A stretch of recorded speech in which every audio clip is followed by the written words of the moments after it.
أيها الناس اتقوا ربكم الذي خلقكم من نفس واحدة وخلق منها زوجها وبث منهما رجالا كثيرا ونساء واتقوا الله الذي تساءلون به والأرحام إن الله كان عليكم رقيبا يا أيها الذين آمنوا اتقوا الله وقولوا قولا سديدا يصلح لكم أعمالكم ويغفر لكم ذنوبكم ومن يطع الله ورسوله فقد فاز فوزا عظيما أما بعد فإن أحسن الحديث كتاب الله وخير الهدي هدي محمد صلى الله عليه وسلم وشر الأمور محدثاتها وكل محدثة بدعة وكل بدعة ضلالة الضلالة في النار. قال الله تبارك وتعالى: لقد كان لكم في رسول الله أسوة حسنة لمن كان يرجو الله واليوم الآخر وذكر الله كثيرا.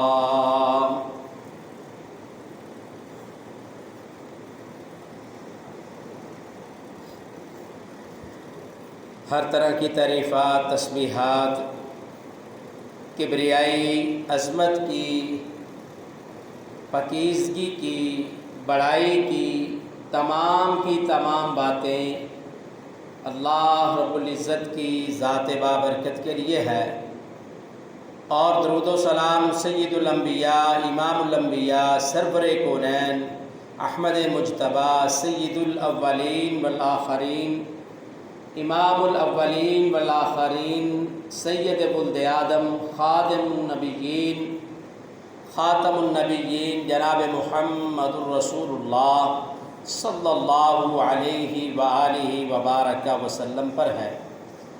اللہ رب العزت نے آپ علیہ الصلاۃ والسلام کو ہم انسانوں کے لیے رشد و ہدایت کا سرچشمہ بنا کر مبعوث کیا ہے۔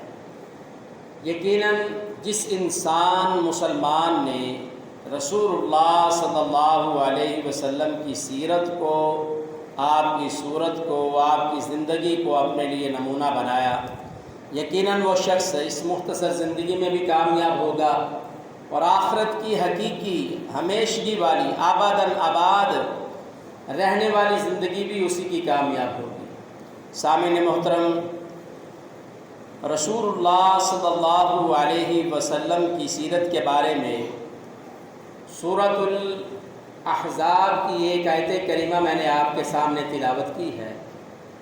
اس میں اللہ رب العزت ارشاد فرماتے ہیں: لقد كان لكم فی رسول اللہ اسوۃ حسنہ، البتہ تحقیق جناب رسول اللہ صلی اللہ علیہ وسلم کی زندگی میں آپ کے لیے بہترین نمونہ ہے۔ یہ مسلمانوں سے، قرآن اور حدیث کے ماننے والوں سے اللہ رب العزت نے خطاب کیا ہے۔ ہر وہ شخص جو مسلمان ہوتا ہے، جو کلمہ پڑھ کر دار اسلام میں آتا ہے، اس کے لیے بہترین طریقہ رسول صلی اللہ علیہ وسلم ہے۔ بہترین سنت اس کے لیے سنت اللہ و سنت الرسول ہے۔ بہترین دین اس کے لیے وہ ہے جو جناب رسول اللہ صلی اللہ علیہ وسلم ہم تک پہنچا کر گئے ہیں۔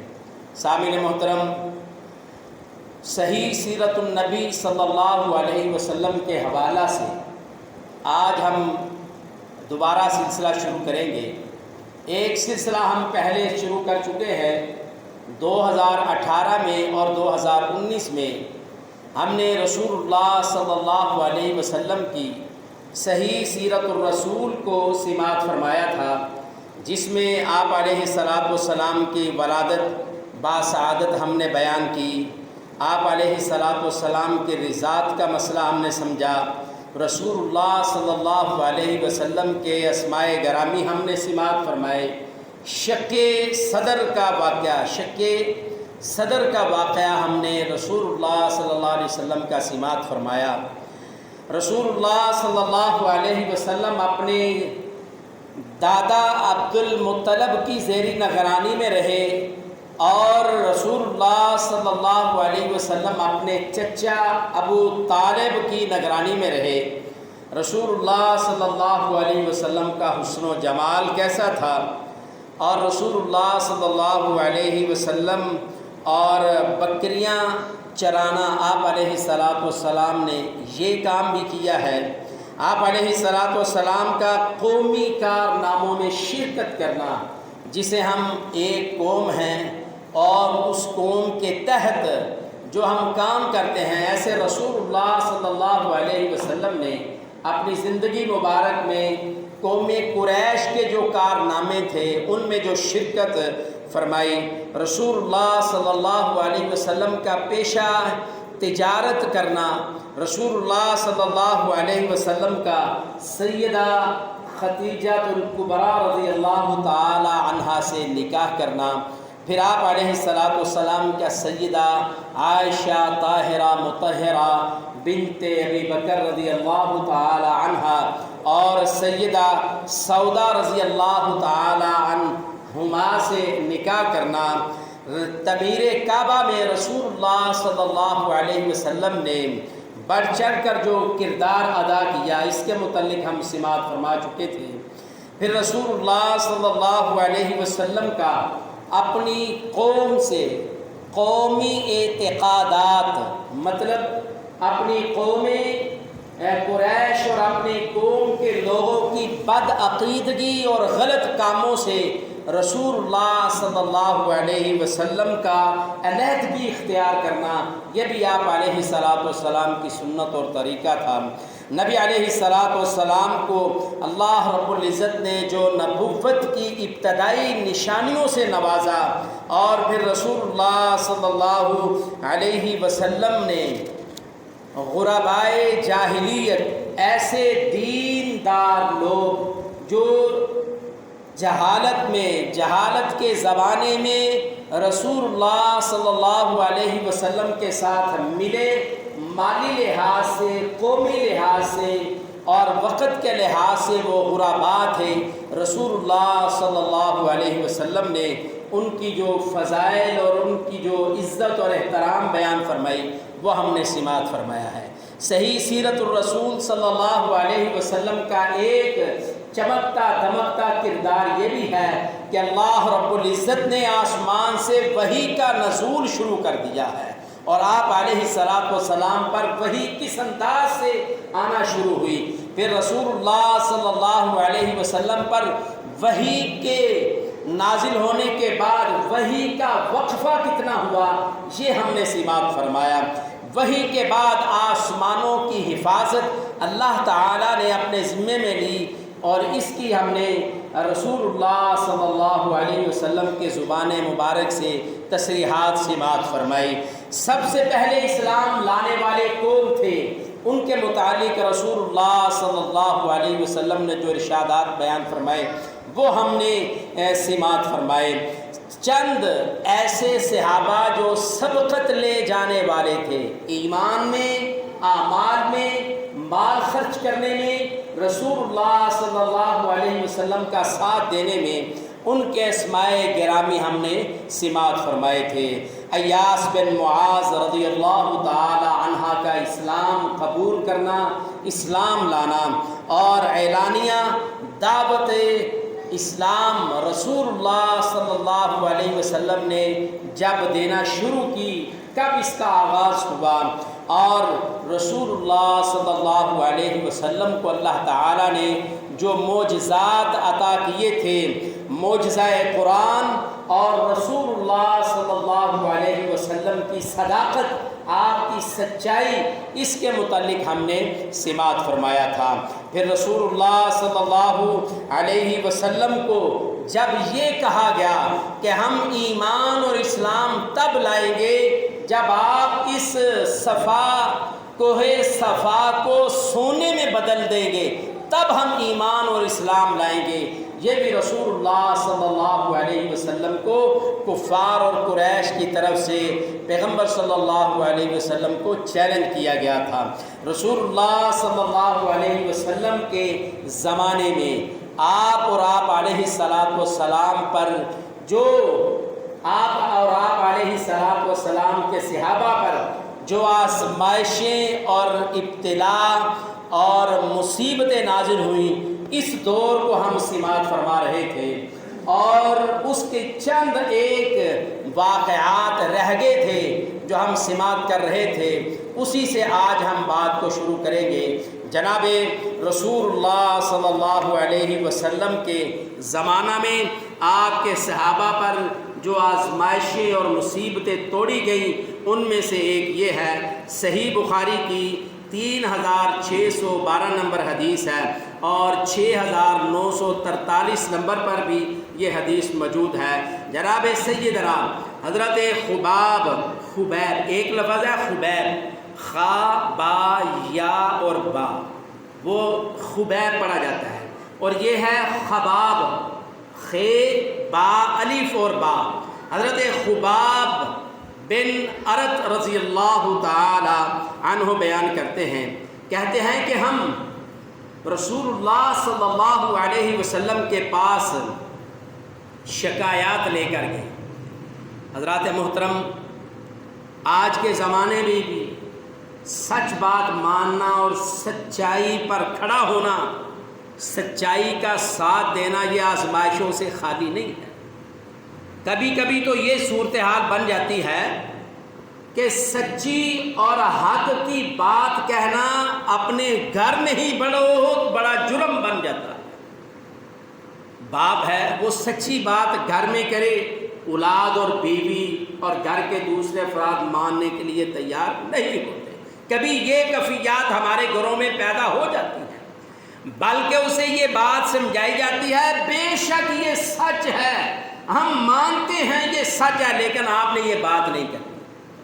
تو کتنی بڑی آزمائش اس وقت باپ پر بن جاتی ہے۔ ایسے ہی گھر کے دوسرے افراد، کبھی بیوی پر یہ آزمائش آ جاتی ہے، اور کبھی یہ آزمائش اولاد میں سے کسی بیٹے پر یا بیٹی پر آ جاتی ہے کہ اس کا سچ بولنا بہت بڑی مصیبت کو کھڑا کر دیتا ہے۔ مصیبت کیوں کھڑی ہوتی ہے؟ جہالت کی وجہ سے۔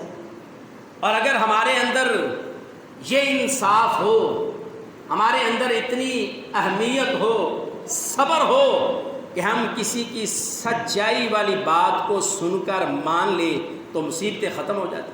لیکن بات کیا ہے، ہم نے سچ کے زاویے اپنے بنا کر رکھے ہوئے ہیں، ہم نے سچائی کو ٹٹولنے کے نظام خود ساختہ بنائے ہوئے ہیں۔ گھر کا فلاں بندہ جو سب سے زیادہ کماتا ہے، جس کی آمدن بڑی اچھی ہے، جس کی وضاقتہ بڑی اچھی ہے، جس کا گھر بار بہت اچھا ہے، جس کے سسرال بڑے تگڑے ہیں، مالدار ہیں، جس کے پاس اچھی نوکری اور اچھا نظام ہے، وہ جھوٹ بھی بول دے اور کہہ دے سچ ہے تو سارے ماننے کے لیے تیار ہو جائیں۔ انا للہ و انا الیہ راجعون۔ تو اس طرح کی مصیبتیں گھروں میں آئی رہتی ہیں۔ وجہ کیا ہے؟ کہ ہمارا اپنا نظام ہے سچ کو پرکھنے کا، جبکہ اللہ رب العزت کے ہاں سچائی مسلمہ ہے، حق سچ کی بات بالکل ثابت ہے، اور جھوٹ جھوٹ ہے، سچ سچ ہے۔ اللہ اکبر۔ جناب سیدنا خباب بن ارت رضی اللہ تعالیٰ عنہ کہتے ہیں کہ میں رسول اللہ صلی اللہ علیہ وسلم کے پاس شکایت لے کر چلا گیا۔ شکایت کیا کی؟ اللہ اکبر۔ کہتے ہیں آپ علیہ السلام اس وقت کعبہ کے سائے میں بیٹھے ہوئے تھے۔ یہاں جھگڑا ہی نہیں ختم ہوتا۔ کوئی کہتا ہے جناب رسول اللہ صلی اللہ علیہ وسلم کا سایہ نہیں تھا، اس سے آگے بڑھ کر لوگ کہہ دیتے ہیں کہ گنبد خضرا کا اس سایہ نہیں ہے، یہاں تو اللہ کے گھر بیت اللہ کا بھی سایہ صحیح بخاری میں موجود ہے۔ سیدنا خباب بن ارت رضی اللہ تعالیٰ عنہ کہتے ہیں کہ میں جب شکایت لے کر گیا تو اللہ کے رسول صلی اللہ علیہ وسلم اللہ اکبر بیت اللہ کعبے کے سائے میں تشریف فرما تھی. اللہ اکبر. کہتے ہیں میں نے کہا اور آپ صلی اللہ علیہ وسلم اس وقت اپنی ایک مبارک چادر پر ٹیک لگائے بیٹھے تھے. تو میں نے یہ عرض کیا اللہ کے رسول صلی اللہ علیہ وسلم الا تستنصر لنا الا تدعو اللہ لنا. یہ خباب بن ارت رضی اللہ تعالیٰ عنہ بیان کر رہے ہیں اور حدیث میں نے آپ کو بتلائی ہے صحیح بخاری کی 3612 نمبر اور دوسرا صحیح بخاری میں دوسرے مقام پر امام بخاری اس کو لائے ہیں 6943 نمبر. سیدنا حضرت خبیب بن ارت رضی اللہ تعالیٰ عنہ کہتے ہیں الا تستنصر لنا، اے حبیب کبریا، اے محبوب خدا صلی اللہ علیہ وسلم، الا تستنصر لنا، ہمارے لیے آپ اللہ سے مدد اور نصرت طلب کیجئے. اللہ اکبر. الا تدعو اللہ لنا، آپ ہمارے لیے اللہ سے دعا کیجئے. اللہ کے رسول ظلم کی انتہا ہو چکی ہے. جو بھی مکے کی سرزمین پر اسلام کو قبول کرتا ہے، سچ کو مانتا ہے، آپ کی دعوت کو مانتا ہے، اللہ کا ایک ہونا، اس کا واحد القہار ہونا، ہر قسم سے، ہر قسم کے شرک سے، عیب سے پاک ہونا جو بھی تسلیم کرتا ہے، اس کا دعویٰ کرتا ہے، قریش مکہ، کفار مکہ اس پر جبر کے، ظلم کے پہاڑ توڑتے ہیں. الا تستنصر لنا، اے اللہ کے رسول آپ ہمارے لیے اللہ سے مدد طلب کیجیے، آپ ہمارے لیے اللہ سے دعا کیجیے. اللہ اکبر. یہ کس نے شکایت کی؟ خباب بن ارت رضی اللہ تعالیٰ عنہ نے. اور کس چیز کی کہ جو بھی سچ کو مانتا ہے نا، اس کی شامت آ جاتی ہے. آج بھی ہمارے معاشرے میں، محلے میں، گلی میں، گھر میں کوئی سچی بات کہہ دینا، ہم سب اس کے خلاف ہو جاتے ہیں. اللہ اکبر. نبی کریم صلی اللہ علیہ وسلم نے آگے سے کیا جواب دیا؟ سیدنا خباب بن ارت خود بیان کرتے ہیں، کہتے ہیں کہ رسول اللہ صلی اللہ علیہ وسلم سے جب میں نے یہ شکایت کی تو آپ علیہ الصلوۃ والسلام نے ہماری دلداری اس انداز سے کی، ہمیں اطمینان ان الفاظوں کے ساتھ دیا اور ہمیں صبر کی تلقین اس انداز سے کی کہ رسول اللہ صلی اللہ علیہ وسلم نے کہا تم سے پہلے ایسا ہوتا رہا ہے، ہر اس شخص کے ساتھ، ان قوموں کے ساتھ جو اللہ کی دعوت کو مان لیتی اور اپنے رسول کی بات کو تسلیم کر لیتے، حق گوئی پر کھڑے ہو جاتے، جو رسول کی پیروی کرتے، ان کے ساتھ ایسا ہوتا رہا ہے. کیسا ہوتا رہا ہے؟ رسول اللہ صلی اللہ علیہ وسلم نے فرمایا آدمی کے لیے زمین میں گڑھا کھودا جاتا، جسے ہم اپنی زبان میں ٹویا کہتے ہیں، زمین میں ٹویا کٹا جاتا. اللہ. اور پھر کیا کرتے؟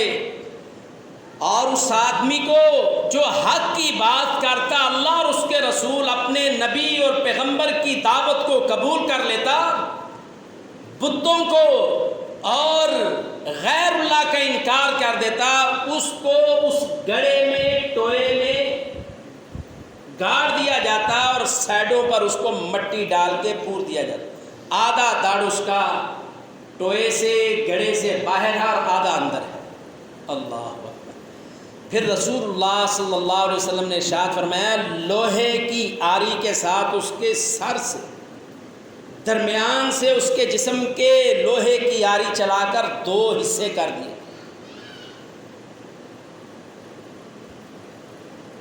یہ جناب رسول اللہ صلی اللہ علیہ وسلم کعبے کے سائے میں اپنی چادر پر ٹیک لگائے بیٹھے تھے.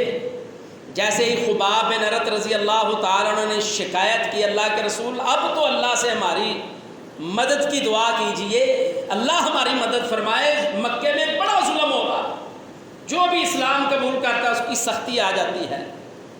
تو خباب بن ارت کہتے ہیں اللہ کے رسول صلی اللہ علیہ وسلم نے یہ بات سن کر ٹیک اپنی جو کعبے سے لگائی ہوئی تھی اس کو چھوڑا اور پھر ہمیں یہ باتیں بتلائی، ہماری دل جوئی، دلداری، ہمیں سبق دیا، صبر کی تلقین اس انداز سے کی کہ تم سے پہلی قوموں میں کوئی اسلام قبول کرتا، دین کو مانتا، اپنے نبی کی دعوت کو قبول کرتا، وہ قوم اس کو زمین میں گڑھا نکال کر کھود اس میں اس کے کھڑا کر کے اور پھر سر کے درمیان سے لوہے کے آرے سے اس کے 2 حصے کر دیتے، اور وہ مسلمان، وہ اس وقت کا اپنے نبی کا غلام اپنے جسم کے 2 حصے کروا لیتا لیکن اپنے دین سے منہ نہیں پھیرتا تھا۔ اللہ اکبر۔ آج ہمارے اس زمانے میں کسی مسلمان کو، خصوصاً اسلام مسلمانوں کی کنٹریوں میں ایسے نہیں ہوتا۔ اگر ایسے ظلم دیکھنے ہیں تو غیر مسلموں کے ملکوں میں ہوتے ہیں۔ آج بھی مسلمانوں کے ساتھ اس طرح کے ظلم و استبداد کیے جاتے ہیں۔ سیدنا خباب بن ارت رضی اللہ تعالیٰ عنہ کہتے ہیں پھر رسول اللہ صلی اللہ علیہ وسلم نے مجھے کہا کہ اس طرح کرنے کے بعد پھر لوہے کی کنگھیوں کے ساتھ، پہلے لوہے کے آرے کی بات کی، پھر کہا پھر لوہے کی کنگھیوں کے ساتھ اس کے جسم سے، اس کے جسم کے پٹھے، یہ جو گردن کے پٹھے ہیں، ہاتھوں کے پٹھے ہیں، یہ بازوؤں کے پٹھے ہیں، جسم کے پٹھے ہیں، کہتے ہیں رسول اللہ صلی اللہ علیہ وسلم نے فرمایا اس کے جسم کے پٹھوں کو، گوشت کو ہڈیوں سے علیحدہ کر دیا جاتا۔ اس وقت کے مسلمان یہ تکلیف اور مصیبت آزمائش برداشت کر لیتے، مگر اپنے اللہ کے دین سے اور اپنے وقت کے رسول اور نبی کی دعوت سے کبھی پیچھے نہیں ہٹا کرتے تھے۔ سیدنا خباب بن ارت رضی اللہ تعالیٰ عنہ کہتے ہیں اللہ کے رسول صلی اللہ علیہ وسلم نے یہ بات بیان کرنے کے بعد پھر مجھ سے مخاطب ہو کر یہ بات کہی، کہا واللہ لیتمن ھذا الامر حتی یسیر الراکب من صنعاء الی حضرموت۔ کہا خباب، اے خباب بن ارت، اے خباب بن ارت، یاد رکھو ان قریب یہ وقت آنے والا ہے، ان قریب یہ وقت آنے والا ہے، واللہ لیتمن ھذا الامر، اللہ تعالیٰ اپنے دین اسلام کو دنیا میں غالب کر دے گا۔ صحابی اپنی مصیبت کی، تکلیف اور آزمائش کی بات لے کر آیا ہے، اللہ کے رسول صلی اللہ علیہ وسلم اس کی دل جوئی کر رہے ہیں، اسے صبر کی تلقین کر رہے ہیں، اور ان سے پہلی ہم سے پہلی امتوں پر جو ظلم کیا جاتا اس کا تذکرہ کرنے کے بعد کیا کہا، واللہ اللہ کی قسم، اللہ اپنے دین کو، اس دین اسلام کو دنیا میں غالب کر دے گا، اللہ اس کو غالب کر دے گا، مکمل کرے گا۔ اور پھر کیا ساتھ فرمایا، کہا حتی یسیر الراکب من صنعاء الی حضرموت، پھر ایسا زمین پر اللہ کی طرف سے امن قائم ہوگا، اسلام جب دنیا میں غالب ہوگا، اسلام جب غالب آ جاتا ہے تو اللہ کی قسم ایسے ہی امن آتا ہے جیسے رسول اللہ صلی اللہ علیہ وسلم نے بیان فرمایا، کہا حتیٰ کہ ایک سوار صنعاء شہر کا نام ہے، کہا صنعاء شہر سے ایک سوار اکیلا تنہا اپنی سواری پر سوار ہو کر حضرموت، یہ بھی ایک مقام اور جگہ کا نام ہے، کہا صنعاء سے حضرموت تک ایک سوار اکیلا اپنی سواری پر سوار ہو کر چلے گا، اپنے گھوڑے پر یا اونٹ پر، اور وہ مال سے، متاع سے، سونے جواہرات، ہیروں سے، نقدی سے، درم و دینار سے لدا ہوا ہوگا، لا یخاف الا اللہ، اسے اللہ کے علاوہ کوئی ڈر اور خوف نہیں ہوگا، اسے ڈر ہوگا تو صرف اس بات کا ہوگا، ابی الذئب علی غنمہ ولکنکم تستعجلون، اس بندے کو ڈر ہوگا تو صرف یہ ہوگا کہ کوئی بھیڑیا میری بکریوں کے ریوڑ کو نقصان نہ پہنچا دے۔ اس کے علاوہ جب اللہ کا دین غالب آئے گا اتنا زمین پر امن ہوگا کہ لوگوں کو اللہ کے علاوہ کسی کا کوئی ڈر اور خوف نہیں۔ یہ رسول اللہ صلی اللہ علیہ وسلم نے حضرت خباب بن ارت رضی اللہ تعالیٰ عنہ کو یہ نصیحت فرمائی، اور آخر پہ فرمایا وَلَٰكِنَّكُمْ تَسْتَعْجِلُونَ، اے میرے لاڈلے، اے میرے جان نثار، اے میرے صحابی، وَلَٰكِنَّكُمْ تَسْتَعْجِلُونَ، تم جلد بازی کر رہے ہو، تم جلد بازی کر رہے ہو۔